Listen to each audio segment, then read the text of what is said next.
In 1525, the peasants of Germany revolted against what they considered to be intolerable economic misery. They expected the support of another rebel against authority, theologian Martin Luther. They would be disappointed. A Moment in Time with Dan Roberts.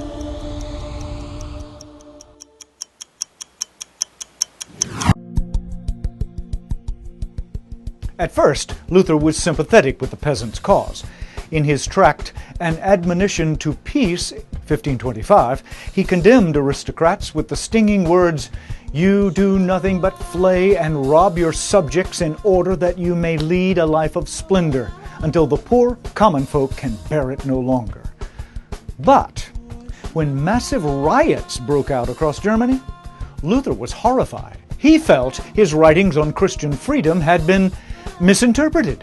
He meant spiritual freedom and warned the peasants that armed rebellion was contrary to God's word. He said, "The fact that rulers are unjust and wicked does not excuse tumult and rebellion." In reality, Luther needed the support of the rulers of Germany in his battle with the Roman Catholic Church, and he felt the peasants' revolt was an unwarranted distraction from his much more important religious campaign.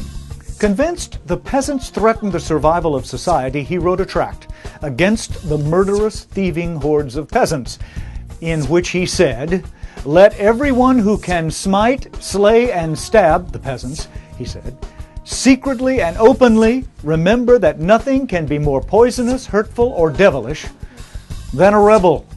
From that point on, Luther became a champion of established authorities, and Lutheran theology a champion of state control over the church. For all its attachment to the establishment, Roman Catholicism had always at least claimed to be a power separate and aloof from the state, able to speak independently. Luther welcomed state support for Protestantism, and once achieved, became an ardent devotee of the status quo.